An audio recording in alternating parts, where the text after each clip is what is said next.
सभी को जय हिंद। आज हम डीएलएड प्रथम वर्ष के गणित शिक्षण के अंतर्गत जोड़ना और घटाना अध्याय पर चर्चा करने जा रहे हैं। प्राथमिक स्कूलों में जोड़ने और घटाने की प्रक्रिया की समझ बनाने के लिए बहुत सावधानियों की जरूरत पड़ती है। यदि बच्चे इस स्तर पर गणित की सही समझ नहीं बना पाते हैं तो वो उच्च स्तर तक इसमें गलतियां करते रहते हैं।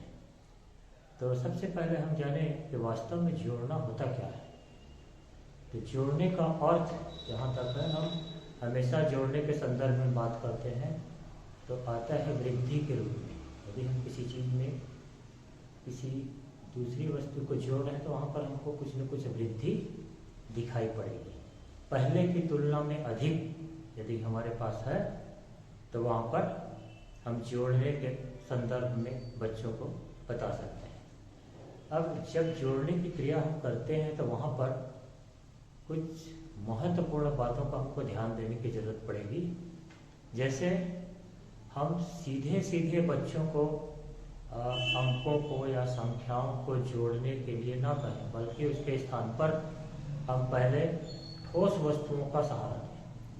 ठोस वस्तुओं का सहारा लेंगे तो बच्चे ज़्यादा आसानी तरीके से समझ सकते हैं। मान लीजिए कि मैं बच्चों को 2 और 3 को जोड़ना सिखा रहा हूँ, तो पहले मैं यहाँ पर जोड़ने की प्रक्रिया में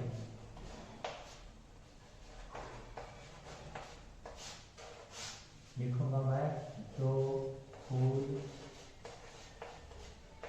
और 3 फूल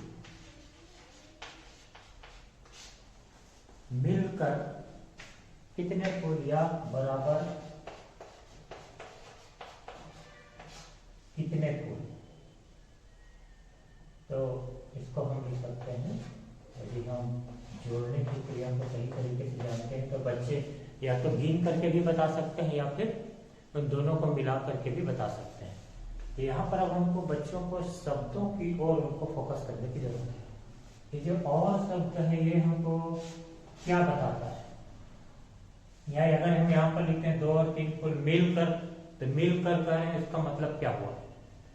तो गणितीय शब्दों को समझ पाने की क्षमता यदि बच्चों के पास है तो उसको हम ज्यादा अच्छी तरीके से स्पष्ट कर सकते हैं। इसी और शब्द के लिए यदि मैं इसको लिखूं 2 फूल और की जगह अगर मैं लिखता हूं इस खास चिन्ह को, जिसको हम धन चिन्ह भी कहते हैं, तो इसके बराबर हमको मिलते हैं 5 फूल। अब इसी को यदि मैं पहले फूल के उदाहरण लेकर के बताया, फिर चिन्हों का उपयोग करके उनको बताया। अब मान लीजिए कि मैं यहाँ पर फूल शब्द को हटा देता हूँ तो हमारे पास रह जाता है कि 2 धन 3 बराबर 5, जो कि गणित के सांकेतिक रूप से यहाँ पर प्रदर्शित किया हुआ जोड़ने की प्रक्रिया हमको प्रदर्शित करता है। 2 भी एक संकेत है, धन चिन्ह भी एक संकेत है, 3 भी संकेत है, बराबर चिन्ह भी संकेत है, 5 भी संकेत है। ये पूरी तरीके से अमूर्त रूप में गणित का स्थिति यहाँ पर आ गया। तो हम क्या क्या चीज करते हैं, पहले हम चाहें इसके लिए हमको 3 चरणों की आवश्यकता होती है। जोड़ने की प्रक्रिया में हमको 3 चरणों की आवश्यकता होती है। पहले ठोस वस्तुओं से प्रदर्शित करें। ठोस वस्तु मतलब जिसको हम कहते हैं मूर्त रूप। ठोस वस्तुओं से बताना, उसके बाद उसी को चित्र के रूप में बताना, जिसको हम कहते हैं यहाँ पर चित्रात्मक प्रस्तुति। पहले ठोस वस्तु दिखा दिए, उसके बाद चित्र दिखा दिए, और फिर तीसरे नंबर पर हम आते हैं प्रतीक। प्रतीकों का इस्तेमाल।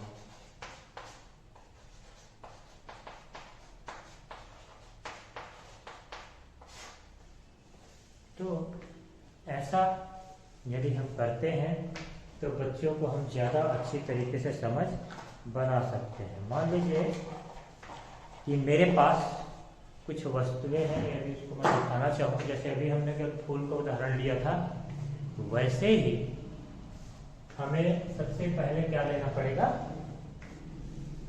उन ठोस वस्तुओं को दिखाने की जरूरत पड़ेगी। मान लीजिए कि मैं 3 और 5 को जोड़ना सिखाने जा रहा हूँ, तो सबसे पहले मुझे 3 वस्तुओं को दिखाना पड़ेगा। जैसे ये 3 उंगली के रूप में भी हो सकता है, यदि उंगलियों की बात करूँगा तो 5 उंगलियां भी हो सकती हैं, और फिर इसको हम मिला करके बताएंगे, कुल मिला करके दोनों मिल करके कितनी उंगलियां हैं। तो इसको हम, हमारे पास वस्तु है वो स्टार के रूप में, तो उसको हम फिर चित्र के रूप में दिखाएं। मान लीजिए कि हमारे पास 3 वस्तुएं हैं, ये 3 स्टार यहाँ पर बने हुए हैं, और दूसरा जो है वो दूसरे वस्तु का समूह है वो 5 स्टार है। अब पहले को और दूसरे को दोनों को मिलाना है, तो दोनों को मिलाने पर कुल कितनी हुई, तो बच्चा या तो गिन करके बता देगा, या फिर उसको जोड़ने की प्रक्रिया मालूम होगी तो वो बता देगा यहाँ पर 8 वस्तुएं। तो तीसरी जो स्थिति में चित्र बनाने के बाद पहले हमने वस्तु दिखा दिया, यहाँ पर हम लोगों ने चित्र दिखा दिया। पहले में 3 का समूह था, दूसरे में 5 का समूह था, और तीसरे में इसको जोड़ करके हम लोगों ने कितने का समूह बना लिया था, 8 का समूह। 8 वस्तुओं का समूह आ गया। और तीसरे नंबर पर उसी को हमने प्रतीक के रूप में दिखा दी कि यहाँ पर 3 वस्तुएं, 3 स्टार, 3, यहाँ पर 5 है, तो इसके लिए हो जाएगा 5, और इस सब को मिलाकर के हो गया 8। ये हमारी जोड़ने की प्रक्रिया जो है ये किस रूप में आ गया, प्रतीक के रूप में आ गया। तो ये पूरा स्टेप्स हैं जोड़ना सिखाने के लिए। इसके बाद आता है जोड़ने की प्रक्रिया में जब इबारती प्रश्न बच्चे हल करते हैं, तो 2 प्रकार के इबारती प्रश्न बच्चों के समक्ष हो सकते हैं।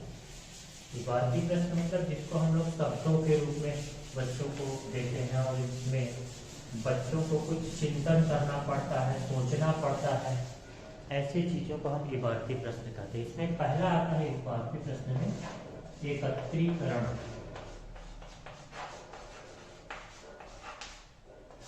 अब एकत्रीकरण शब्द का भी अर्थ हमको मालूम होना चाहिए। एकत्रीकरण को यदि हम सरल शब्दों में कहना चाहें तो होता है मिलाना।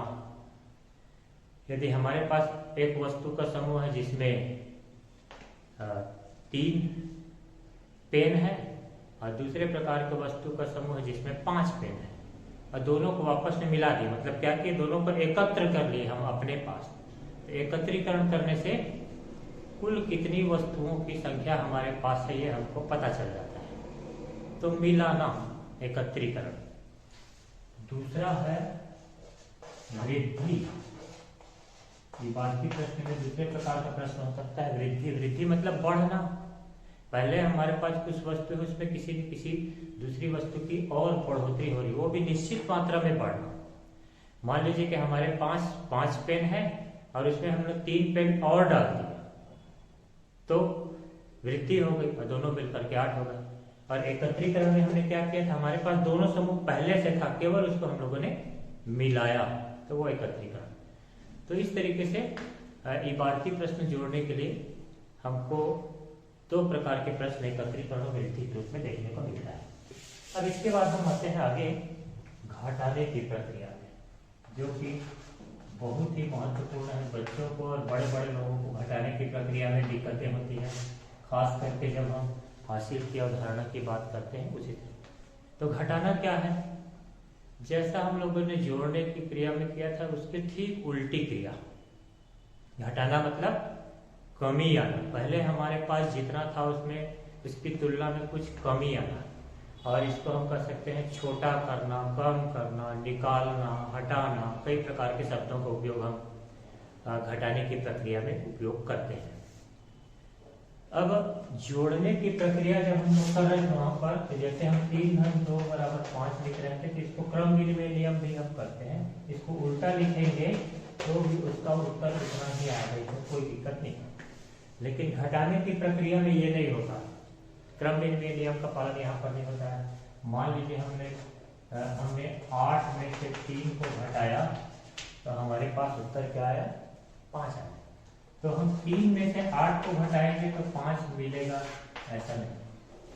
अब यहाँ पर परिस्थिति बदल गई, घटाने की प्रक्रिया एकदम उल्टी है। तो इसलिए घटाने को समझना बहुत जरूरी है कि घटाने की प्रक्रिया में होता क्या है, किस तरीके से बच्चे घटाने की प्रक्रिया को ठीक से सीख सकते हैं। तो घटाने की प्रक्रिया में हम वैसा ही चित्र लें, मान लीजिए कि हमारे पास 5 वस्तुओं का समूह है और इसमें से हम 3 वस्तुओं को घटाना चाहते हैं, तो हमारे पास कुल कितनी वस्तुएं बचेंगी। तो एक तो तरीका ये है कि जो 5 वस्तुएं हैं उसमें से हमारे पास मान लीजिए ये 5 वस्तुएं, इसमें से हमको 3 वस्तुओं को घटाना है। तो 3 वस्तु घटाना का एक तरीका है कि हम 3 वस्तु को काट दें। काट देंगे तो हमारे पास जो बिना कटा हुआ वस्तु है चित्र के रूप में जो दिख रहा है वो कितना है, तो 2 है। तो 3 वस्तुओं को हमने घटाया तो हमारे पास उत्तर क्या आया, ये 2 वस्तु के रूप में हमको मिला।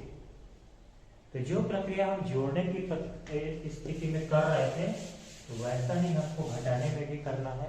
ठोस वस्तुओं को पहले सहारा लेना है, ठोस वस्तुओं को दिखाएंगे हम, उसके बाद फिर उसको चित्र से दिखाएंगे और अंत में फिर हम प्रतीक से उसको प्रदर्शित करेंगे।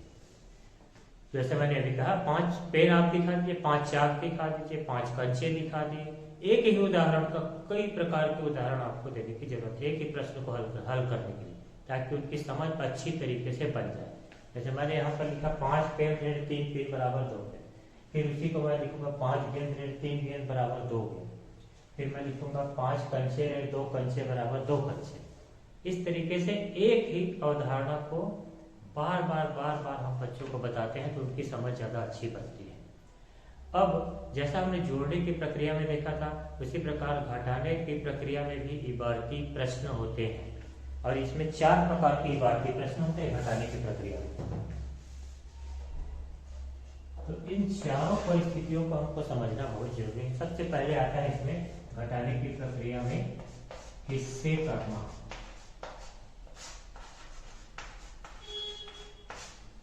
हिस्से करना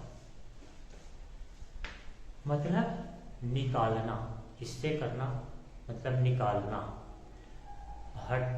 या हमारे पास कोई वस्तुओं का समूह है, उसमें से हमने कुछ वस्तुओं को निकाल दिया तो हमारे पास कुल कितनी बची। जैसे उदाहरण हमने लिया, हमारे पास 20 रुपये थे, उसमें से हम लोगों ने 8 रुपये को निकाल दिया तो कुल कितनी बची। तो आखिरी में हमको उत्तर मिला जो हमको चाहिए। तो 20 में से हमने 8 को घटा दिया तो हमारे पास 12 रुपये बचे। अब इसी से मिलता जुलता एक और है, दूसरा कमी मालूम करना। कमी मालूम करना, इसमें हमारे पास क्या था, 20 रुपये था, उसमें से हम लोगों ने 8 रुपये निकाल दिया तो हमारे पास 12 रुपये बचे। ये हमको बाद में मिला, आखिरी में। दोनों में अंतर समझे। कमी मालूम करने में क्या होगा, मेरे पास 20 रुपया है और अब मेरे पास 12 रुपये बचे, तो कुल कितने रुपये उसमें से निकल गए, कितने की कमी हो गई, इसीलिए उसको हम कहते हैं कमी मालूम करना। तो कितने की कमी होने से 20 में से हम कितना घटाएंगे तो हमको 12 मिलेगा, 8। ये उत्तर हमको बाद में मिलता है। कमी मालूम करने वाले में सेकेंड स्टेप जो है, जो उसको आपको घटाना है, ये हमको बाद में मिलता है। ये हमको मिलता कैसे है, 20 में से 12 को घटाने पर ये मिल जाता है। पहली स्थिति में क्या हो रहा था, हिस्से करने में हम 20 रुपये था, उसमें से हम सीधे 8 रुपये को घटा दिए और हमको उत्तर मिल गया था 12। लेकिन यहाँ पर उसका उल्टा है, 20 में से 12 को घटाने पर कितने की कमी आई थी वो हमको पता चला। तीसरा आता है तुलना करना।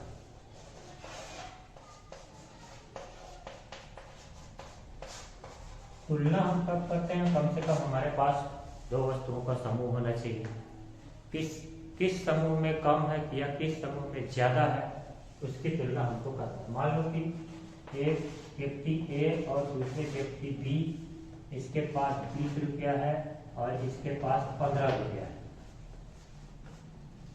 तब हम यहाँ पर तुलना करके बता सकते हैं। इसको देख के कोई भी बता देगा कि ए व्यक्ति के पास इसकी तुलना में अधिक है, कितना ज्यादा है ये भी बता देंगे, 5 रुपए ज्यादा है। दूसरा उत्तर क्या हो सकता है इसमें, बी व्यक्ति के पास ए की तुलना में कितना कम है।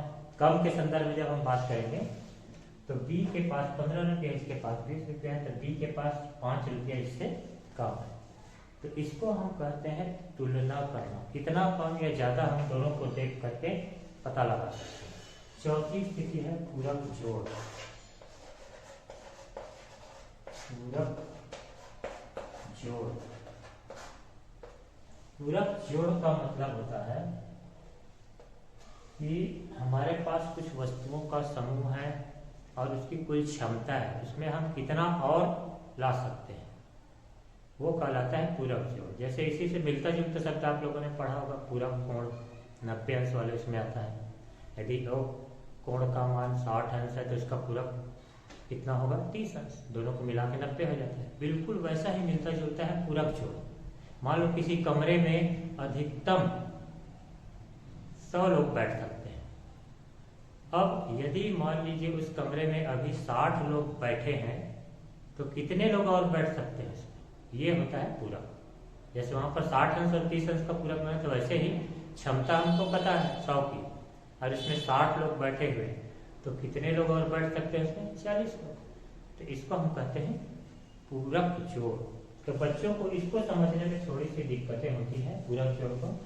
इस कमरे की क्षमता 100 है, इसमें 60 लोग बैठे हुए हैं, कितने लोग और आ सकते हैं, तो 40 लोग। ये उत्तर, इसमें से हमको क्षमता मालूम है, 60 लोग बैठे हैं वो भी पता है, इसमें से घटा करके हम सीधा उसको ज्ञात कर सकते हैं। तो इस तरीके के प्रश्न घटाने के लिए होता है। घटाने के प्रश्नों को आप संख्या रेखा के द्वारा भी प्रदर्शित कर सकते हैं, क्योंकि घटाने की प्रक्रिया को समझने के लिए बच्चों को बहुत ज्यादा दिक्कतों का सामना करना पड़ता है। संख्या रेखा में आपको पता है शून्य, 1 2 3 4 5। मान लीजिए मैंने एक संख्या रेखा लिया है, इधर भी हो सकता है, फिर 2। अब इसमें से 5 में से अगर हमको 3 को घटाना है तो संख्या रेखा में आप कैसे बताएंगे, पहले बच्चा कहाँ जाएगा, शून्य से लेकर सीधे 5 में जाएगा और वहां से 3 स्टेप वापस आएगा, 1 2 और 3, तो उसका उत्तर कितना आ जाएगा, 2। तो संख्या रेखा के माध्यम से भी वो घटाने की प्रक्रिया को अच्छी तरीके से समझ सकता है। और इस संख्या रेखा में हम जब आगे चल के ऋणात्मक संख्याओं को दिखाएंगे उस समय भी ये बहुत उपयोगी है। तो जोड़ने घटाने का जो संबंध है वो निरंतर लगातार चलते रहता है, और इसमें आपको दोनों स्थितियों को एक साथ लेकर के इसमें अंतर संबंध स्थापित करने की